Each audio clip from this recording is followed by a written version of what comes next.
सत्य समाचार, तटस्थ समाचार, समाज बदल्ने हाम्रो अभियान। नमस्कार, यो हो टाइम समाचार। म वीरेन्द्र मनसुर गरौँ। 142 जनामा कोरोना संक्रमणको पुष्टि सम्बन्धी प्रसङ्गबाट आइतबार पछिल्लो 24 घण्टामा थप 142 जनामा कोरोना भाइरस संक्रमणको पुष्टि भएको छ। स्वास्थ्य तथा जनसङ्ख्या मन्त्रालयका अनुसार 3450 जनाको परीक्षणमा 142 जनामा संक्रमणको पुष्टि भएको हो। स्वास्थ्य मन्त्रालयका अनुसार 1756 जनाको पीसीआर परीक्षण गर्दा 116 जना र 1694 जनाको एन्टिजेन परीक्षण गर्दा 26 जनामा संक्रमण देखिएको मन्त्रालयको भनाइ छ। यो सँगै कोरोना भाइरसको सक्रिय संक्रमितको संख्या 2528 पुगेको छ। आइतबार पछिल्लो 24 घण्टामा 230 जना संक्रमण मुक्त भएका छन्, जसमध्ये 2385 जना होम आइसोलेसनमा रहेका छन् भने 143 जना संस्थागत आइसोलेसनमा र 38 जना आइसियुमा छन्। त्यस्तै 4 जनाको भेन्टिलेटरमा राखेर उपचार भइरहेको मन्त्रालयले जनाएको छ।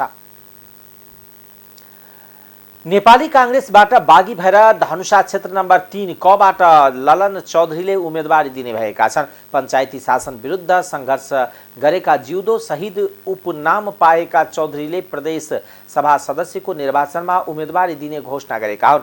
कांग्रेसका योद्धा समेत रहेका नेता चौधरीलाई धनुषा कांग्रेसले बेवास्ता गरेको र पटक पटक एउटै व्यक्तिलाई अवसर दिने निर्णय गरेपछि धनुषाको निर्वाचन क्षेत्र नम्बर 3 को कबाट आफू उम्मेदवार बन्ने घोषणा उहाँले गर्नुभएको हो। 2046 सालमा प्रजातन्त्रका लागि भएको जनआन्दोलनका अगुवा समेत रहेका नेता चौधरीले साथीभाइ शुभचिन्तक समर्थकहरूको व्यापक दबाव रहेकोले आफूले प्रदेश सभा सदस्यमा उम्मेदवारी दिने तयारी थालेको बताउनुभयो। उहाँले कांग्रेस नेता विमलेन्द्र निधिलाई आफूले पटक पटक सहयोग समर्थन र साथ दिँदा समेत आफ्नो अवमूल्यन गरेकोले आफूले उम्मेदवारी दिने निर्णय गरेको बताउनुभयो। नेता निधिको सिफारिसमा मध्य प्रदेशका भौतिक पूर्वाधार विकास मन्त्री रामसरोज यादवलाई नै पुनः प्रदेश सभा सदस्यका लागि सिफारिस गरेपछि चौधरीले स्वतन्त्र रूपमै भए पनि उम्मेदवार बन्ने घोषणा गरेका हुन्। धनुषा क्षेत्र नम्बर 2 मा उम्मेदवार सिफारिसका लागि बसेको नेपाली कांग्रेसको क्षेत्रीय बैठकमा कुटाकुट भएको छ। औढी गाउँपालिकामा शनिबार दिउँसो बसेको बैठकमा कुटाकुट भएको हो। उम्मेदवार सिफारिस विषयमा पूर्व सांसद द्वय रामकृष्ण यादव र मुक्ता यादवका समर्थकहरू बीच कुटाकुट भएको हो। रामकृष्ण कांग्रेस नेता रामचन्द्र पौडेल पक्षधर छन् भने मुक्ता सभापति शेरबहादुर देउवा गुटका छन्। रामकृष्ण पक्षले मुक्ताको नाम प्रत्यक्षतर्फ उम्मेदवार सिफारिस गर्न नचाहेको कारण बैठकमा चर्काचर्की भएपछि कुटाकुट भएको हो। कुटाकुट र गालीगलौजको सो भिडियो अहिले सामाजिक सञ्जालमा भाइरल भएको छ।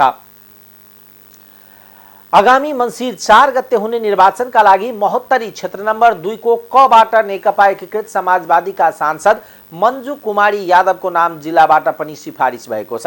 यसअघि समाजवादीको भङ्हा नगर कमिटीबाट उनको नाम एकल सिफारिस भएको थियो। उक्त क्षेत्रबाट अहिले लोकतान्त्रिक समाजवादी पार्टी लोकसभाका सांसद जयनुल राय निर्वाचित छन् भने मन्जु समानुपातिक सांसद छिन्। गत भदौ 14 गते बसेको एकीकृत समाजवादीको महोत्तरी जिल्ला कमिटी बैठकले सो क्षेत्रबाट पहिलो नम्बरमा प्रत्यक्षतर्फ सांसद यादव सहित 3 जनाको नाम सिफारिस गरेको हो। दोस्रो नम्बरमा विश्वेश्वर साफी र निर्मला देवी पासवानको नाम सिफारिस गरेको जनाइएको छ। बारामा डाका समूह र प्रहरी बीच झडप भएको छ। डाकालाई नियन्त्रणमा लिन खोज्दा दुवै पक्षबीच गोली हानाहान भएको हो। सो क्रममा प्रहरीले 2 जना डाकालाई नियन्त्रणमा लिएको छ। शनिबार राति जितपुर सिमरा उपमहानगरपालिका वार्ड नम्बर 23 भलुवाही स्थित ग्यास सिलिन्डर बनाउने एरोटेक प्रालीमा लुटपाट गर्न आएका डाका समूह र प्रहरी बीच गोली हानाहान भएको हो। राति करिब 1 बजे 11 जनाको डाका समूह एरोटेक प्राली पुगेका थिए। इलाका प्रहरी कार्यालय जितपुरका एसपी कमल बहादुर शाहीको कमान्डमा रहेको डाका समूहलाई नियन्त्रणमा लिन प्रहरी पुगेका थिए। डाका समूहलाई नियन्त्रणमा लिने क्रममा गोली चलेको थियो। डाका समूहको तर्फबाट 1 राउन्ड गोली प्रहार भएको थियो। प्रहरीले 3 राउन्ड हवाई फायर गरेको प्रहरी नायब उपरीक्षक रामकाजी थापाले बताउनुभयो। डाका समूहले वरिष्ठ सैको टाउकोमा रड प्रहार गरी घाइते बनाएका छन्। उनको वीरगञ्ज हेल्थ केयर अस्पतालमा उपचार भइरहेको र अवस्था खतरामुक्त रहेको छ। घटनास्थलबाट 1 थान बन्दुक र त्यसमा लाग्ने 3 वटा गोली र 1 नाले बन्दुक बरामद भएको प्रहरीले जनाएको छ। डाका समूहका 2 जना पक्राउ परेका छन्। जितपुर सिमरा उपमहानगरपालिका 9 बस्ने 35 वर्षीय जयराम पासवान र सोही पालिका वार्ड नम्बर 10 बस्ने 40 वर्षीय जवाहर महतो पक्राउ परेका हुन्। प्रहरीसँग झडपको क्रममा महतो घाइते भएको र उनको अल्पलाइन अस्पताल सिमरामा उपचार भइरहेको छ। फरार भएका अन्य 9 जना डाकाको खोजी कार्य जारी रहेको उहाँले बताउनुभयो। प्रधानमन्त्री शेरबहादुर देउवाले संघीय निजामती सेवा ऐन रूपान्तरित बनाएर ल्याउनमा सरकार गम्भीर रहेको बताउनु भएको छ। आइतबार नेपाल निजामती कर्मचारी युनियनको स्थापना दिवस एवं पुस्तक विमोचन कार्यक्रमलाई सम्बोधन गर्दै उहाँले यस्तो बताउनु भएको हो। उहाँले सरकारी कार्यालयहरूमा अझ पनि नागरिक मैत्री काम हुन नसकेको भन्दै यसलाई तत्काल सुधार गरी जनतालाई बिना कुनै झन्झट चुस्त सार्वजनिक सेवा प्रवाह गर्न निर्देशन दिनुभयो। उहाँले निजामती सेवामा भ्रष्टाचार अनियमितता हुन नदिन सम्बन्धित निकायले थप सक्रियताका साथ काम गर्न आवश्यक रहेको उल्ल्याउनुभयो। प्रधानमन्त्री देउवाले स्वास्थ्य नतिजामुखी प्रशासन हुनुपर्ने भन्दै उहाँले निजामती कर्मचारीहरूले विभिन्न समयमा भएको आन्दोलनमा सफल बनाउन महत्त्वपूर्ण भूमिका खेलेको पनि स्मरण गर्नुभयो।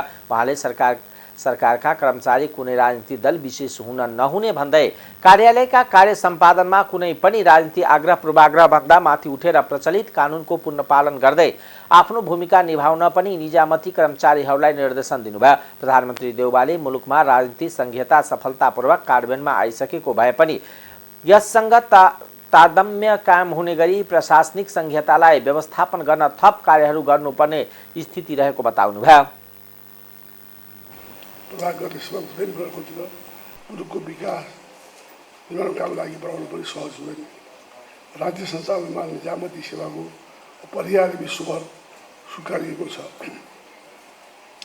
निजामती कर्मचारी एकातिर सरकारलाई देश र जनताको हितमा नीति निर्माण आवश्यक सहयोग पुर्याउँछन् भने अर्कोतिर सरकारका निर्धारित नीति नियम एवं कार्यक्रमलाई कार्यान्वयन गर्न अग्रपङ्क्तिमा रहेका प्रत्यक्ष सहयोग पुर्याउँछन्। यसरी सरकारको प्रभावकारिता र सफलता निजामती सेवाको कार्यदक्षता र इमान्दारितासँग जोडिएको हुन्छ। कर्मचारीको काम कारबाही र आचरण अनुशासन र सेवा प्रभावको गुणस्तरले समग्र सरकारको अनुहार देखाउने हुँदा निजामती कर्मचारीले उच्च दक्षता कर्तव्यपरायणका साथ जनताको अनुहार पुरस्कार दिन सक्ने सरकारको छवि राष्ट्रिय अन्तर्राष्ट्रिय क्षेत्रमा पुर्याउन सक्ने आफूलाई सुनको जिम्मेदारी पुरा गर्नुपर्ने हुन्छ। कर्मचारीहरूले नागरिकलाई सेवा मात्र प्रभाव गरेको छैन, बरु नेपालको विभिन्न समयमा भएका लोकतान्त्रिक आन्दोलनलाई सफल बनाउन मुलुकको सङ्घीय लोकतान्त्रिक गणतन्त्रलाई प्रशासनसँग प्रत्यक्ष सम्बन्ध रहेको सङ्घीय निजामती सेवा ऐन जारी गर्ने क्रममा कर्मचारी युनियन तथा अन्य सङ्गठनबाट प्राप्त उपयुक्त एवं कर्मचारी अगाडि बढाइरहनु भएका आफ्ना मागहरू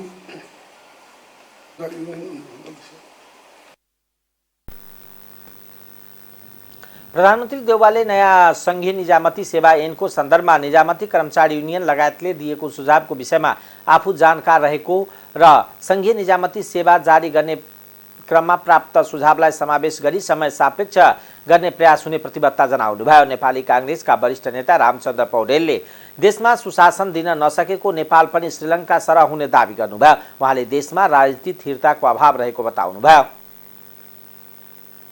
ध्यानमा राखेर मलाई के विश्वास छ भने सरकारले चाँडै नै कर्मचारीहरूसँग पनि एउटा वार्ता गरेर उहाँहरूको मिनिमम बटम लाइन कहाँनिर हो संवेदनशील पोइन्ट त्यसलाई पनि ध्यानमा राखेर यो ऐनलाई अब फाइनल गरेर सदनमा लैजानुपर्छ, यसलाई टुङ्गो लगाउनुपर्छ र यो टुङ्गो लगाउनमा चाँडै नै काम होस् भनेर पनि म तपाईँहरूकै यो आवाजलाई चाहिँ नि यसरी सहमति र चाहिँ नि सहयोग समर्थन गर्दै वास्तवमा आज सवाल यो राष्ट्रको छ, यो धेरै भयो।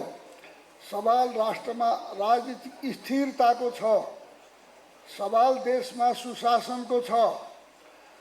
यो मुलुक रहने नरहने, यो मुलुकको अर्थतन्त्र कसरी धानिएर अगाडि बढ्ने धेरै सवालहरूमा आज हामीले यो चाहिँ जो ब्युरोक्रेसी छ देशको, यो थाई सरकारको ठुलो जिम्मेवारी हुन्छ। उहाँले देशको अर्थतन्त्र कसरी अघि बढाउने, सुशासन कसरी कायम गर्ने भन्ने बारेमा थाई सरकारको विशेष भूमिका रहने उल्लेख गर्नुभयो। वरिष्ठ नेता पौडेलले मुलुकमा सुशासन कायम गर्न नसके मुलुकलाई आर्थिक रूपमा बलियो बनाउन नसक्ने बताउनुभयो। प्रतिनिधि सभाको बैठकमा राष्ट्रपतिबाट पुनः विचारका लागि फिर्ता भई राष्ट्रिय सभाबाट पारित नागरिकता पहिलो संशोधन विधेयक 2079 प्रस्तुत भएको छ। राष्ट्रिय सभाको शुक्रबारको बैठकले सो विधेयक पारित गरी प्रतिनिधि सभामा फिर्ता पठाएको जानकारी प्रतिनिधि सभाका सचिव गोपीनाथ योगीले बैठकलाई गराउनुभयो। नेपाल नागरिकता पहिलो संशोधन विधेयक 2079 प्रस्तुत रूपमा सम्बन्धी सन्देश पढेर सुनाउन चाहन्छु। विशेष सन्देशसहित विधेयक फिर्ता पठाइएको सम्बन्धमा उपरोक्त सम्बन्धमा सम्माननीय राष्ट्रपतिबाट पुनर्विचारका लागि फिर्ता भई प्रतिनिधि सभाबाट सम्वत 2079 साल भाद्र 2 गते पारित भएको सन्देशसहित प्राप्त नेपाल नागरिकता पहिलो संशोधन विधेयक 2079 लाई राष्ट्रिय सभाको सम्वत 2079 साल भाद्र 17 गते बसेको बैठकले प्रस्तुत रूपमा संशोधन बिना पारित गरेकोले राष्ट्रिय सभा नियमावली 2075 को नियम 124 को उपनियम 5 बमोजिम यो सन्देश सहित उक्त विधेयक फिर्ता पठाएको बेहोरा अनुरोध गर्दछु। सम्माननीय राष्ट्रपतिबाट पुनर्विचार राष्ट्रिय सभाले सो विधेयकमा कुनै संशोधन नगरी पारित गरेको थियो। राष्ट्रिय प्रजातन्त्र पार्टीका अध्यक्ष तथा सांसद राजेन्द्र प्रसाद लिङदेनले संसद पद त्यागको घोषणा गर्नुभएको छ। आइतबारको प्रतिनिधि सभा बैठकमा समय माग गरी बोल्दै सांसद लिङदेनले प्रतिनिधि सभाको यस कार्यकालमा सांसदको रूपमा संसदमा उपस्थित नहुने घोषणा गर्नुभयो। उहाँले आफूले पाउने तलब भत्ता र सुविधाहरूको समेत रोक्का गर्न सांसद सचिवालयलाई आग्रह गर्नुभयो। उहाँले संसदको आयु मङ्सिर 4 गतेको निर्वाचनपछि पनि कायम राख्ने गरी प्रक्रिया अघि बढेपछि त्यसप्रति असन्तुष्ट हुँदै सांसद पद त्याग गर्ने निर्णय लिएको जानकारी दिनुभयो। सांसद लिङदेनले निर्वाचन घोषणा भएसँगै संसदको आयु जीवित राख्न नहुने पक्षमा आफू र आफ्ना पार्टी रहेको उल्लेख गर्दै आफू अनैतिक काममा सहभागिता हुन नसक्ने बताउनुभयो।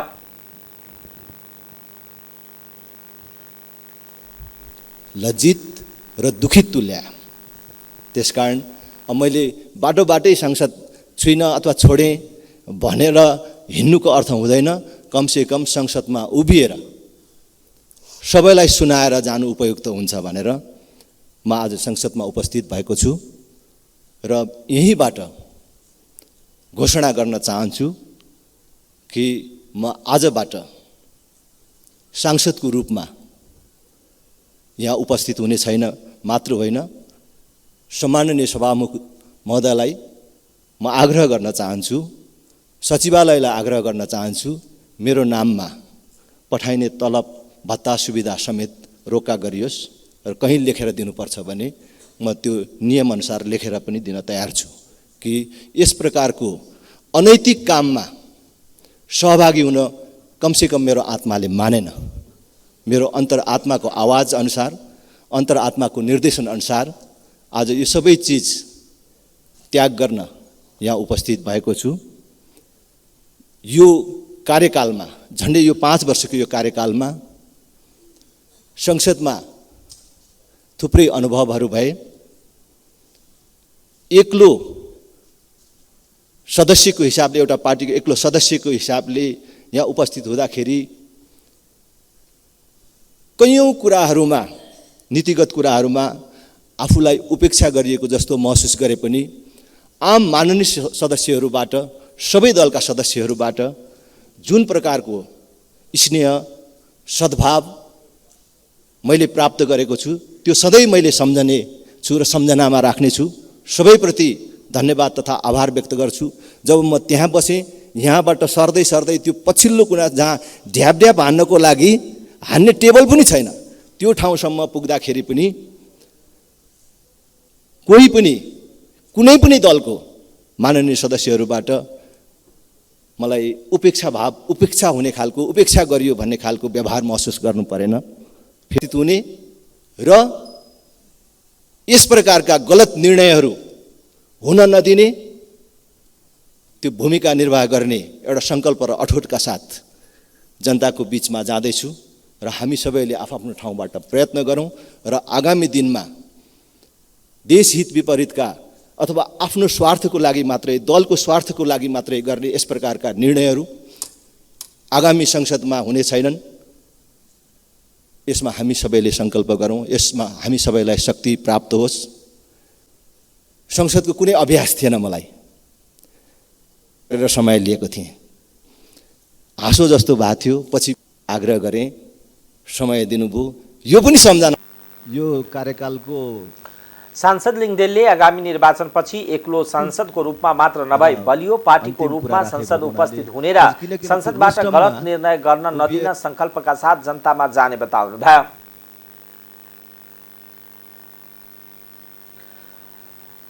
प्रतिनिधि सभाको महाभियोग सिफारिस समितिले आइतबार पनि निलम्बित प्रधान न्यायाधीश चोलेन्द्र शमशेर जबरासँग बयान लिएको छ। समितिले आइतबार बिहान 11 बजेदेखि राणासँग करिब 2 घण्टा बयान लिएको हो। समिति सदस्यहरूले बयान लिने क्रममा डीआईजी रञ्जन कोइरालाको फैसलाबारे प्रश्न गरेका थिए। कोइरालाको फैसलामा जबराले क्षमा याचना गर्नुभएको छ।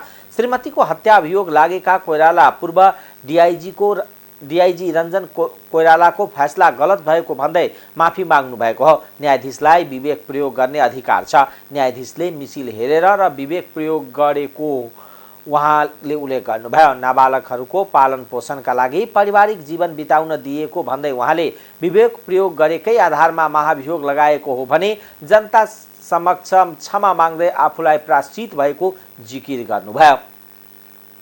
राय लगाउने कसुरमा होइन, सजायमा राय लगाउने व्यवस्था छ। त्यसलाई अहिले यो फौजदारी संहिताले पनि नि यसलाई स्थापना गरेका छ। यो रञ्जन कृष्ण चाहिँ उसले 20 वर्ष कैद भएकोमा हामीले फैसला गर्दाको अवस्थामा 8 वर्ष करिब 6 महिना 8.5 वर्ष ऊ कैदमा बसिसकेको अवस्था थियो। कैदमै बसिसक्यो, उसलाई त्योबाट छैन, त्यो बसिसकेको थियो।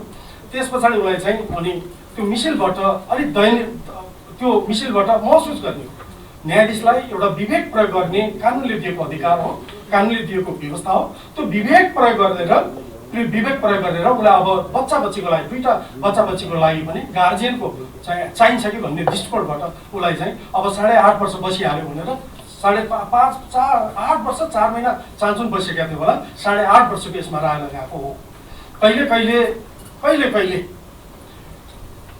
कहिले यो चाहिँ यो अब त्यसबाट पीडित परिवारहरूले र त्यस पछाडि अब पीडित परिवारले र अब जति त्यसमा जुन भयो पीडित परिवार लगायत चाहिँ अब त्यसमा प्रश्नहरू उठाइयो। यसबाट मलाई पनि दुःख लागेको छ। यो कुरो नभइदिएको भएदेखि हुने रहेछ भन्ने मैले अहिले फिल गरेको छु। मलाई कुनै पनि अनियमितता, त्यस पछाडि भ्रष्टाचार यसमा कुनै किसिमको भएको होइन। कानुनले दिएको अधिकार प्रयोग गरेर ती 2टा प्रधान न्यायाधीश हुँ, मैले न्याय प्रशासनको जिम्मेवारी लिएको छु। यदि यसबाट चाहिँ मैले अवकाश हुनुपर्छ, मागे लाग्छ भने मेरो हार्दिकतापूर्वक म यसमा क्षमा चाहन्छु। मेरो हार्दिकतापूर्वक म अनुरोध गर्छु। यो आधारबाट मलाई मागे लाग्छ भने मलाई यसमा कुनै किसिमको आपत्ति र मैले यसमा गिल्टी फिल म गर्दिनँ। गत बुधबार र बिहिबार पनि निलम्बित प्रधान न्यायाधीश जबराले समितिमा बयान दिनुभएको थियो। भारतीय सेना अध्यक्ष जनरल मनोज पाण्डे आइतबार नेपाल आइपुग्नु भएको छ। प्रधान सेनापति प्रभुराम शर्माको निमन्त्रणामा भारतीय सेना अध्यक्ष पाण्डे आइतबार दिउँसो 5 दिने नेपाल भ्रमणका लागि काठमाडौँ आइपुग्नु भएको हो। 5 दिने नेपाल भ्रमणका क्रममा उहाँले राष्ट्रपति विद्यादेवी भण्डारी, प्रधानमन्त्री शेरबहादुर देउवासँग भेट गर्नुहुने कार्यक्रम रहेको छ। उहाँले प्रधान सेनापति शर्मासँग भेटवार्ता एवं छलफल गरेपछि भारतीय सेनाको तर्फबाट नेपाली सेनालाई सहयोग स्वरूप प्रदान गरिने विविध सामग्रीको हस्तान्तरण गर्नुहुने कार्यक्रम छ। राष्ट्रपति भण्डारीले भारतीय सेना अध्यक्ष पाण्डेलाई एक विशेष समारोहका बीचमा नेपाली सेनाका मानार्थ महारथीको दर्जा प्रदान गर्ने कार्यक्रम रहेको छ। नेपाली सेना र भारतीय सेना बीच यस्तो परम्परा रहिआएको छ। अब आर्थिक समाचार।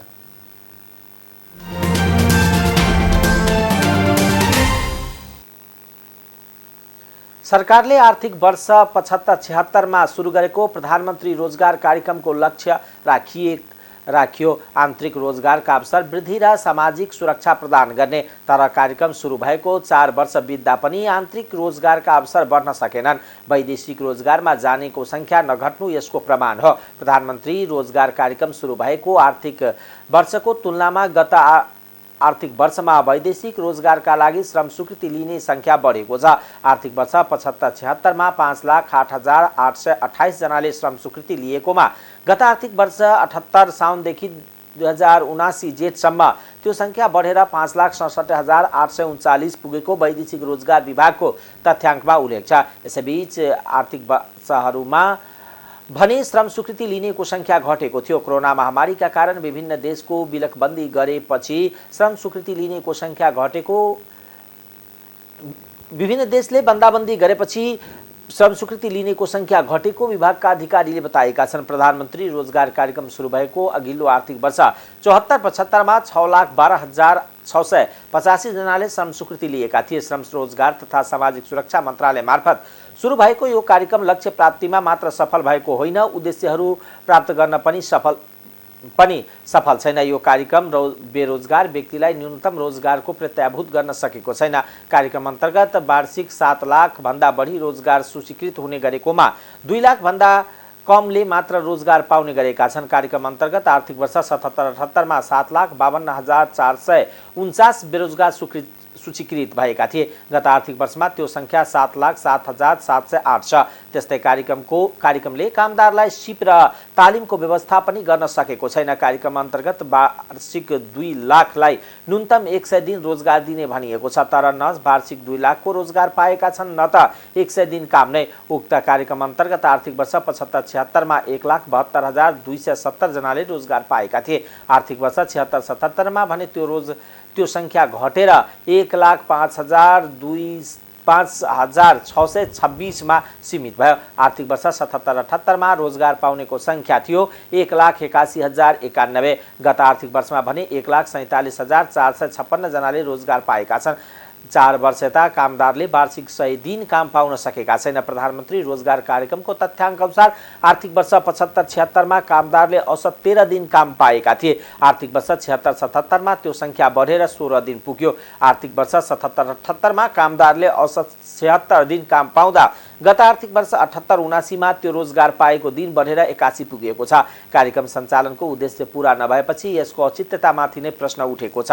श्रम अप्रवासन विज्ञ सोम लुइटेलले प्रधानमन्त्री रोजगार कार्यक्रमको उद्देश्य प्राप्त गर्नमा असफल भएको बताउनुभयो। प्रधानमन्त्री रोजगार कार्यक्रम सुरु भएता 17 अर्ब भन्दा बढी रुपियाँ खर्च भइसकेको छ। आयोजना सुरु भएको पहिलो आर्थिक वर्षको 2 अर्ब 77 करोड 18 लाख रुपियाँ र दोस्रोमा 1 अर्ब 78 करोड 8 लाख रुपियाँ खर्च भएको थियो। त्यस्तै दोस्रो आर्थिक वर्षमा 7 अर्ब 52 करोड 80 लाख, चौथो आर्थिक वर्षमा 5 अर्ब 10 करोड 19 लाख रुपियाँ खर्च भएको प्रधानमन्त्री रोजगार कार्यक्रमले जनाएको छ। गत आर्थिक वर्षमा कार्यक्रम सुरु भएको चौथो आर्थिक वर्षको खर्च विवरण आउन बाँकी रहेकोले अझ बढ्न सक्ने कर्मचारीहरूको कथन रहेको छ। अब अन्तर्राष्ट्रिय समाचार।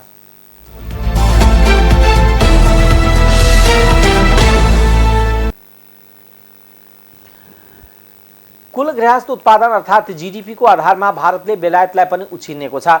ब्लुमबर्गले निकालेको पछिल्लो तथ्याङ्क अनुसार बेलायतलाई उछिन्दै भारत 5औं स्थानमा उक्लिएको हो। अन्तर्राष्ट्रिय मुद्राकोष IMF को तथ्याङ्कलाई आधार मानेर ब्लुमबर्गले सार्वजनिक गरेको विवरण अनुसार भारतको अर्थव्यवस्था 8 खर्ब 54 अर्ब 70 करोड डलरको र बेलायतको अर्थव्यवस्था 8 खर्ब 16 अर्ब डलरको रहेको BBC हिन्दीले जनाएको छ। जीडीपी को आधारमा अमेरिका पहिलो, चीन दोस्रो, जापान तेस्रो र जर्मनी तेस्रो आर्थिक शक्ति हुन्। कोरोना महामारी तथा रूस युक्रेन युद्धका असरले युरोपेली देशको अर्थव्यवस्थालाई नकारात्मक असर गरेको छ, तर यो बेला पनि भारतको अर्थव्यवस्था सुध्रिएको भारतमा शेयर बजार कारोबार सम्बन्धी अध्ययन गर्ने संस्था केडिया क्यापिटल्स का रिसर्च प्रमुख अजय केडियालाई उद्धृत गर्दै द इन्डिया एक्सप्रेसले जनाएको छ।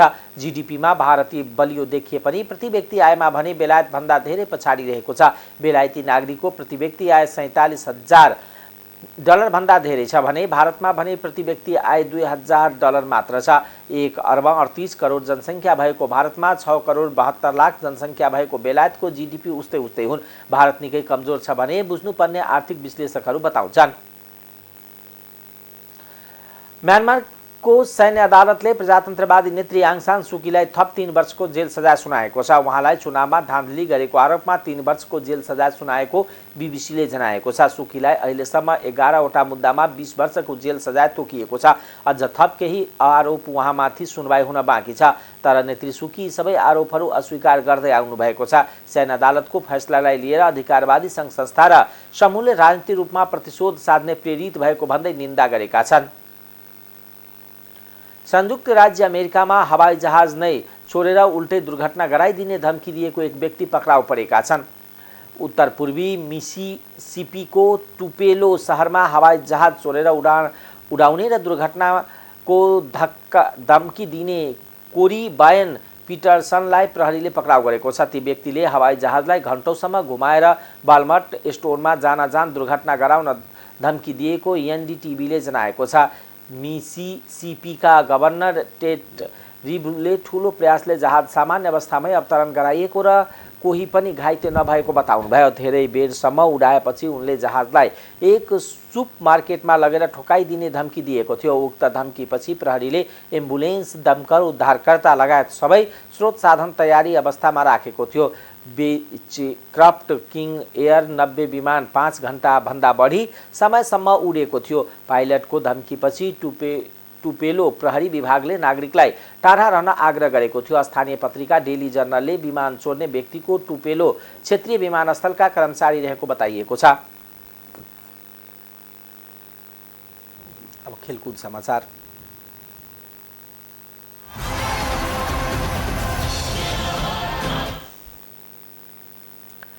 नेपाल भलिबल संघका महासचिव जितेन्द्र बहादुर चन्दले आगामी निर्वाचनमा उम्मेदवारी घोषणा गरेका छन्। उहाँले संघको नेतृत्वमा दावेदारी पेश गर्ने भएका हुन्। संघको चुनाव यही भदौ 22 गते काठमाडौँमा हुँदैछ। 3 दशक अब्बल खेलाडी र कुशल व्यवस्थापकको भूमिकामा रहेर राष्ट्रिय खेल भलिबललाई यहाँसम्म पुर्याउनमा भूमिका खेलेको 10 वर्ष यता संघको महासचिव पदमा रही काम गर्ने अवसर पाएको र नेपालले यो बीचमा पाएको ऐतिहासिक उपलब्धिको एक महत्त्वपूर्ण अंशियार रहेकोले अध्यक्षमा चुनाव लड्न लागेको उहाँले बताउनुभयो।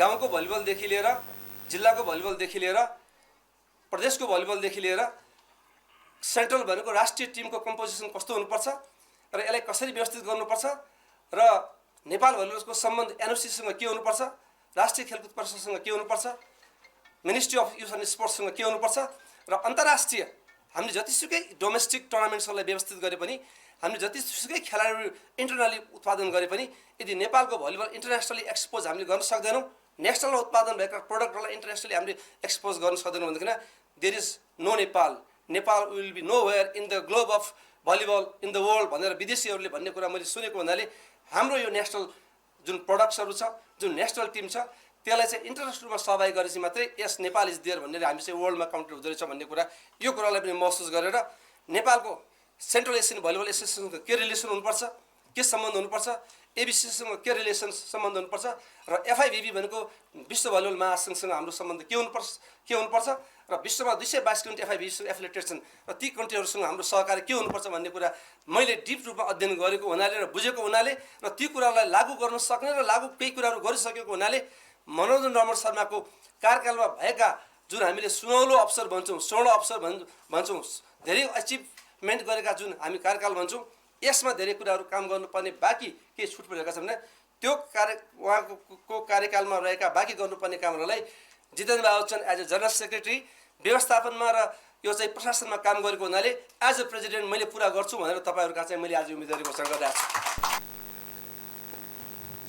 त्यस्तै महासचिव पदमा हाल संघका सदस्य रहेका रोशन श्रेष्ठले पनि उम्मेदवारी घोषणा गरेका छन्। टाइम्स समाचार अहिलेको लागि यति नै। हेर्दै गर्नुहोला टाइम्स टेलिभिजन। नमस्कार।